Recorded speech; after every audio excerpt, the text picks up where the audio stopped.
Hello everyone, this is Rick, and welcome to Astral Club. This is how I met my angel. Before we get started, if you'd like to join the many others who are supporting the important work of Astral Club, you can do so on Patreon. When you join Patreon, you get the 2 videos in advance on Sunday. There's no commercials, and there's an email where we can talk back and forth. And if you're interested, there will be a link in the description. Thank you. Next up, private lessons. If you'd like private lessons to learn how to astral project, or just increase your number of projections and the quality of them, I'd be more than glad to help, and you'll find an email where you can request more information also in the description. I've had a number of people over the last number of months who've had questions about my angel. How did I meet him is one of the particular ones that has popped up. And I don't believe that I have discussed that before. So I'd like to do so now and just kind of tell you the story about how I met my angel. It's kind of like that TV show, right? How I Met Your Mother kind of deal.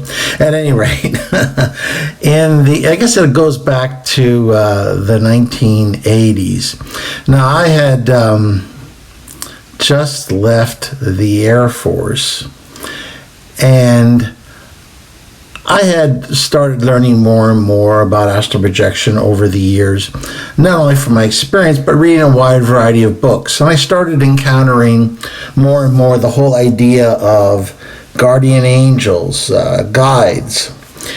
And many people considered astral projection, at least back in those days, as too dangerous to do without having some guardian spirit or angel or guide to be there right alongside you.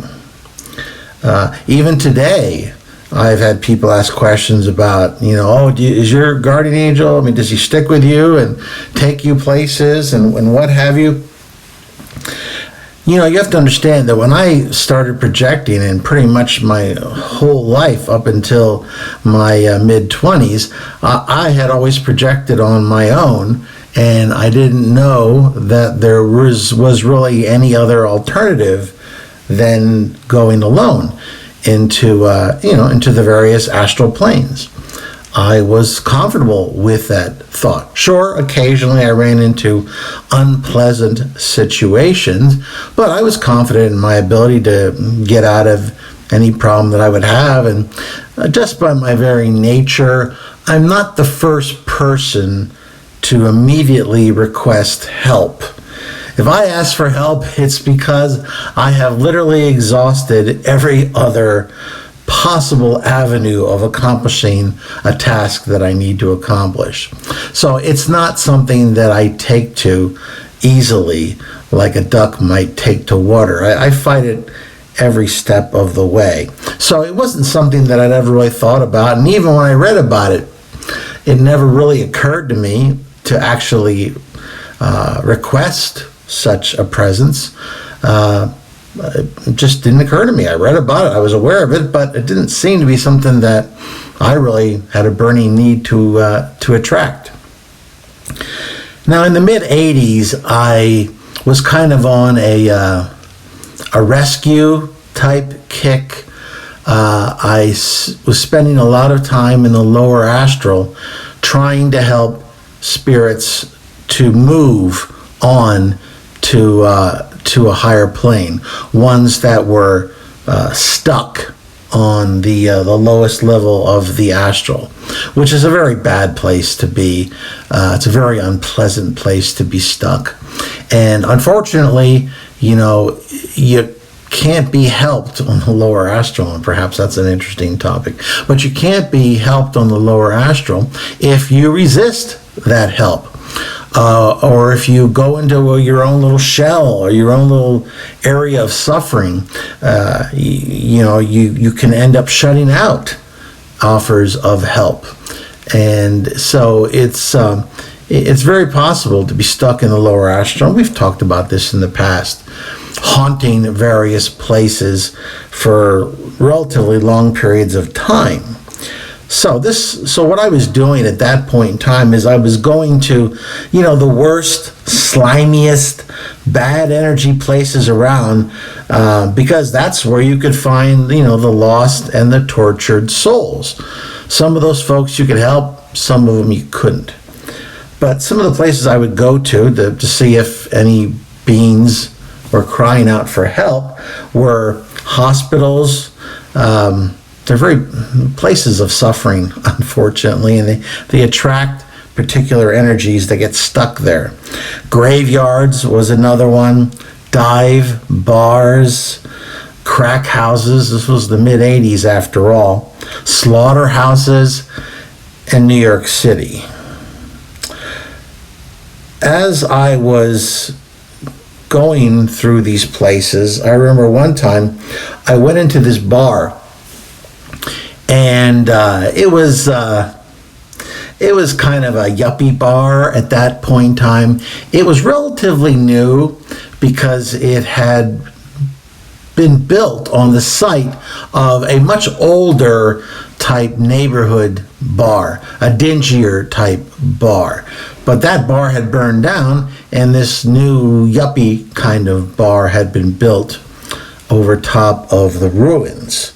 But what attracted me there was this cry for help, this pitiful whine, sob that I could just feel resonating through the lower astral, like a low moan that you kind of catch on the wind. So I was drawn into this empty yuppie bar. It was late at night, and I guess they'd closed. All the chairs had been put up so that the floor could be properly cleaned. But in the back room, I found this pitiful female figure hunched over with burnt clothes, hair in disarray and singed. And as she looked up at me, she was hiding part of her face, which I could make out had been horribly scarred and burned. As I scanned her, I could see that she had been caught in this bar fire. She had suffered horribly before she died, and now she was stuck in this place. Even though the bar burned down and a new one was built, she was stuck here. She was, to make matters worse, she was not only mired in self-loathing because of these burn damages that had been done to her. And I know you might think, oh, she's in the spirit now, but in the lower astral, quite often when you have earthbound spirits, they periodically manifest any damage that had been done to them. They think about it and it appears, and they suffer all over again. It's really awful. But other than the self-loathing, she also had an alcohol problem. She was an alcoholic. So she was being held here to start with by this self-loathing and this desire for alcohol. I was drawn to help her, and as I comforted her, I could feel her energy softening. I sent calming rays into her, and I reached her mind, trying to help her quiet it down, because the goal here is to get her mind to quiet and to be centered, and then ask for help. That's the best way to jumpstart the whole process by which spirits can leave this awful lower astral state. But as I was engaged in this process, and it's very much a process sometimes, it's not something you can stop and start. Once you're committed, you pretty much have to go through with it. At least I believe that you do. Because to sit there and leave someone half-helped is not a plus. But I heard these voices behind me, and it was almost a growling type of voice, as much animal as human. And the voice said, "Leave her be. She ain't hurt nobody, and she belongs to us here. I diverted my attention briefly to see who I was being confronted with, and I saw three different male figures who you could tell they'd been there a while too, probably even longer than this young lady whose name was Jenny, by the way. And they'd been there so long that they'd started to lose some of the sharp details of their astral body. They became more smoothed over. It happens when you're stuck in the lower astral for a long period of time. The details of your astral body start to fade, start to decay. And what it does, and in this particular case, it gave these three individuals the look of ghouls more than humans at this point. Their faces were becoming smooth. The details of their shoulders and legs were becoming more blurry. But the hatred coming from all three sets of their eyes was quite plain. And I could feel the dark energy coming from them. They felt possessive over this poor young woman, and they had no intention, if they had anything to do about it, of allowing her to be helped and taken out of this lower astral hell. Now, I could have surrounded myself with light and possibly worked at fending them off. I could have just left the area and saved myself. But if I'd done either of those things, I would have possibly lost the chance to save Jenny and help her get out of this suffering, this place of suffering that she had been stuck in for a long time. In frustration, I said under my breath, if you want to think of astral breath for a second, I said to myself, I could really use some help about now. Instantly, a middle-aged man who was fit and had a stern look on his face with gray hair, a buzz cut, and a starched full-bird Air Force colonel's uniform popped up right next to me. It took me a second because I was surprised as heck, but I realized he reminded me of a wing commander that I'd met sometime before. So I just said, "Colonel, what are you doing here?" He looked down at me because I was hunched down on the floor. He was standing tall. But he gave me this "don't be stupid, maggot" kind of look, which the real colonel certainly would have been capable of doing. But then he turned to the woman who I was working on. He sent this beautiful beam of energy towards her, and it just filled her essence with this enormous light, like a deflated balloon being filled, to the brim with helium. And her horrible injuries disappeared from her face and body.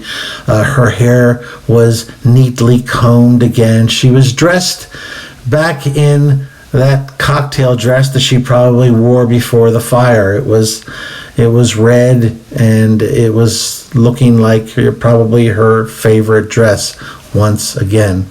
And with a thankful smile, she just faded away.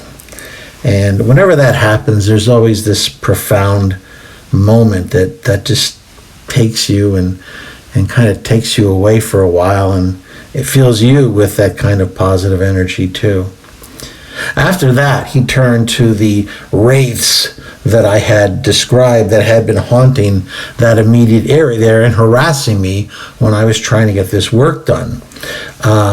He uttered one telepathic command, and it was stern, and it was "leave now." Well, those three ghosts couldn't disappear fast enough. And the last expressions I saw on their faces were abject terror. So I don't know where they went, but they went away from there. I looked up at the Colonel, and then I, of course, got to my feet. I said, "Hey, Colonel, thanks for the help." He just looked at me with eyes peering into my soul, and he nodded. I said, "But, I had everything under control, actually." He said, "Of course," without the least expression on his face. I then said, "Hey, listen, I know you're not who you appear to be. Who are you really?"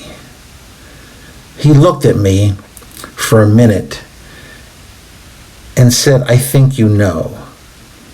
Immediately the words angel or guide popped into my head. And the weird part was I felt this sense of deja vu, like I'd known this being all my life, which was quite an odd feeling because I'd never met him before, but I just had that feeling. Have you ever met someone for the first time and you just feel this instant connection and you have this vague feeling that, haven't I met you somewhere before? Don't we know one another? That was the feeling that I got from him. And so I said, well, listen, can I call you for help if I need it in the future? And then he said, "You are welcome to call. If your need is worthy, I'll come. Otherwise, I'm not your..." And then he thought about the word for a while. And he said, "Genie." "I'm not your genie," which I laughed at that. Because I thought it was just a curious thing to say. But he didn't laugh. He was quite serious. He then said, "I'll take my leave now." I interjected quickly, "Wait, what's your name? What do I call you?"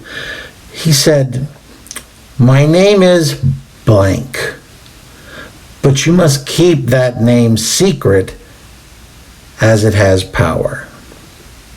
With that, he faded away. And then I took a minute to memorize this strange name so that I'd never forget it. You'll never hear me mention his name because, I promised that I would not, because it is a name with great power. And it could be abused. So that's one particular promise that an oath that I will certainly honor. If you have any questions about my relationship with the angel, I'd be more than glad to answer them. If you liked this video, please hit the like button, share it with those of like minds, subscribe if you haven't already. If you have, make sure you hit that bell. And as I said, I'll take all questions and comments. They always are a great opportunity for all of us to learn together. And as always, this is Rick, and I will see you on the astral plane.